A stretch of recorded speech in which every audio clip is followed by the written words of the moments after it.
the headlines. Nigerian Air Force deploys aerial assets to support rescue mission. 3 people have been confirmed dead in Warri-Itakpe train accident. And TikTok removes 4 million videos, disrupts 86,000 live sessions in Nigeria. Now the news in details. President Bola Ahmed Tinubu has appointed Joseph Tegbe as the new Minister of Power and Ambassador Shola as the Minister for Foreign Affairs. In a statement on Monday signed by Bayo Onanuga, Special Advisor to the President on Information and Strategy, said the event took place at the Presidential Villa, Abuja, following the resignation of the former Minister of Foreign Affairs, Yusuf Tugar, and Minister of Power, Adebayo Adelabu, to further their political careers. The President nominated the 2 new ministers, which the Senate duly cleared on Wednesday, May 6, 2026. The new Minister of Power, Joseph Tegbe, born in Ibadan, Oyo State, is a renowned physical, economic, and institutional reform strategist and stakeholder engagement expert with over 35 years of professional experience across the public and private sectors. While Ambassador Shola is from Ibadan, Kogi State, North Central Nigeria, he joined the Ministry of Foreign Affairs in August 1982 and rose to the position of Director. He was appointed Permanent Secretary of the Ministry in 2016, from which he retired on 4th August 2017 after 35 years of service.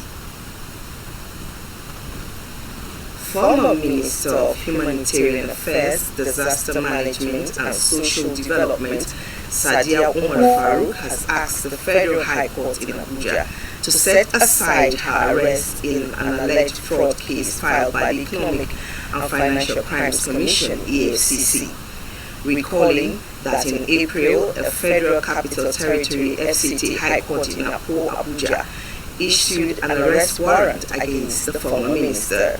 The presiding judge, Jude, also granted an order of arrest against a permanent secretary in the ministry, Bashir Nura Al-Kali.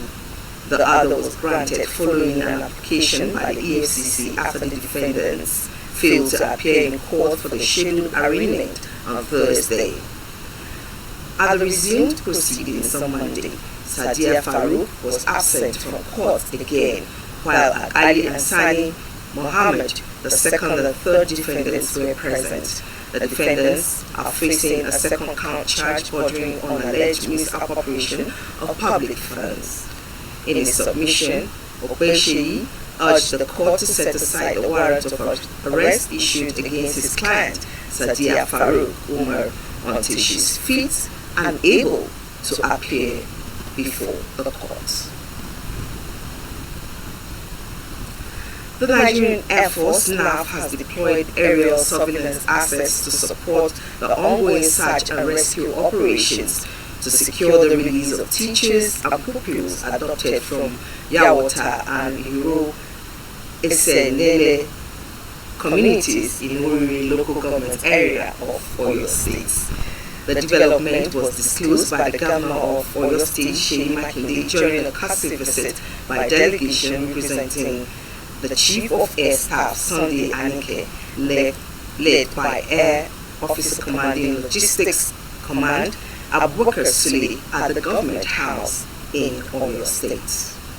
The Oyo State Governor, Seyi Makinde, said the Air Force immediately deployed an aerial surveillance platform after the abduction incident was reported, providing critical intelligence to support coordinated rescue efforts across the affected areas of the state. According to him, intelligence gathered from the ongoing surveillance missions have continued to guide security agencies on tracking and improve operational coordination in search of the victims. Makinde noted that the aerial support has significantly enhanced situational awareness for ground forces engaged in rescue operations, especially in difficult terrains within the affected communities of the state. He further disclosed that the surveillance platform deployed by the Air Force is currently complementing state-level security initiatives, while the aircraft procured by the Oyo State government is still undergoing at the Nigerian Air Force Base in Lagos. Speaking on behalf of the Chief of Air Staff, the delegation, led by Air Vice Marshal Sule, reaffirmed the Nigerian Air Force commitments to supporting ongoing rescue operations and ensuring the safe return of the abducted victims, conveying solidarity of the Nigerian Air Force with the government and people of Oyo State, while commending the state government for its continued support for the Nigerian Air Force operations and infrastructure development. The Nigerian Air Force reiterates its commitment to working closely with other security agencies and stakeholders to safeguard lives and properties and to support national efforts aimed at addressing emerging security challenges across Nigeria. Mania Usibi, Asset Television News. 3 people have been confirmed dead after the Warri Itakpe train service derailed in Agbo, Delta State on Monday. The Nigerian Railway Corporation (NRC) has confirmed the incident in a statement signed by Managing Director Kayode Opiafa.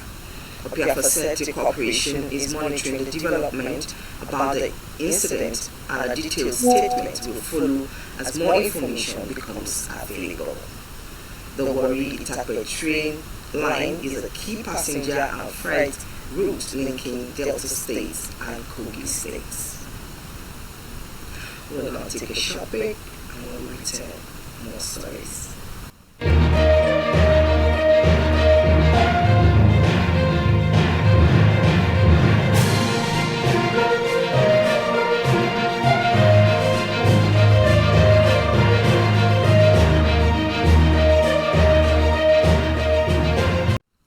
The Kebbi State Police Command has arrested 7 suspect terrorists during an ongoing intelligence-led operation aimed at dismantling criminal networks operating within the Suda Forest Axis and adjoining border communities in Bogu local government area of Kebbi State. In a statement signed by the command's public relations officer, SP Bashir Usman, issued to newsmen in Birnin Kebbi, the state capital, said the arrest was made on the 5th of June 2026 as operatives intensified efforts to disrupt the activities and logistics of criminal elements involved in terrorism, banditry, and other violent crimes in the state. It said it acted upon credible intelligence reports. Mobile police operatives along Ilulu Road intercepted 3 suspects traveling on a motorcycle from Soda Forest area towards border communities. According to the statement, preliminary investigations indicate that suspects were allegedly en route to procure food supplies intended for criminal elements operating within forest hideouts. The suspects, identified as Muhammadu Bande, Aliyu Abubakar and Muhammadu Aliyu, were arrested and their motorcycle recovered. In a separate operation along the Bakin Ruwa Kawaji axis, 4 additional suspects identified as Haruna Abubakar, Abubakar Lawali, Amin Shehu, and Yahya Shehu were arrested as security operatives sustained pressure on criminal elements operating within the area. The suspects are currently in the police custody as investigations continue to establish the full extent of their criminal activities and possible links to the recent security incidents in the area, including the attack that claimed the lives of 3 FRSC personnel. They will be prosecuted upon conclusion of investigations. The Commissioner of Police, Kebbi State Command, Umar Hadeja, described the arrest as a significant operational breakthrough in the ongoing campaign against terrorism, banditry, and other violent crimes in the state. He commended the operatives for their professionalism, resilience, and commitment to duty, and appreciated members of the public for providing credible information that contributed to the success of the operations.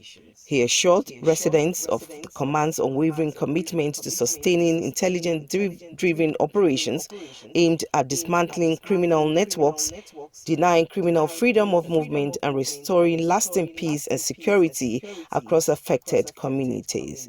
He urged members of the public to remain vigilant and continue supporting security agencies with timely and useful informations. Manya OCB, Asset Television News. The South African government has officially launched an aggressive workplace crackdown targeting business nationwide to curb what it described as employment of undocumented foreign nationals.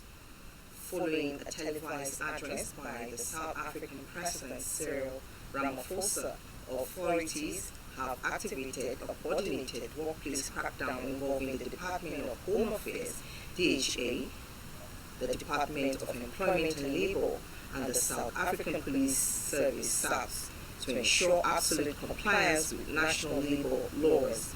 Employers hiring undocumented migrants can now face imprisonment instead of just fines, marking a tough stance for the government.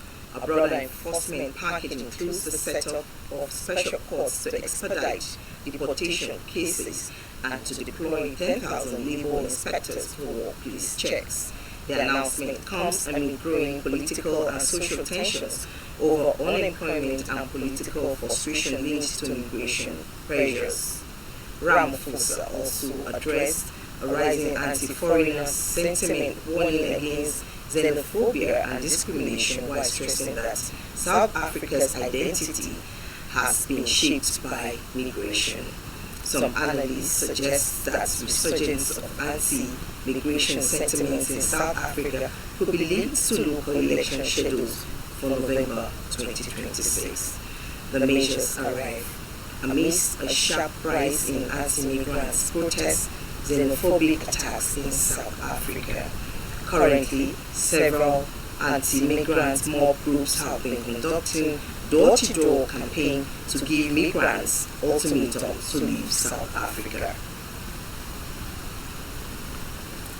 Social media platform TikTok says it has removed more than 4 million videos and interrupted over 86,000 live sessions in Nigeria in the fourth quarter of 2025 as part of efforts to strengthen safety and integrity on the platform.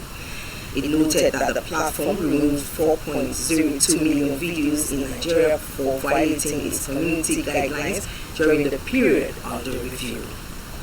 It added that 99.9% of the offending videos were detected and removed before users reported them, while 98.4% were taken down within 24 hours of posting. The platform said the figures reflected its growing investments in automated detection technologies and rapid response systems aimed at curbing harmful contents. Globally, TikTok said more than 152.5 million of videos were removed through automated detection tools, while about 8.4 million videos were later reinstated following further reviews. The company added that it highlighted enforcement actions on TikTok Live, with the company interrupting more than 86,000 live rooms in Nigeria for breaching community guidelines.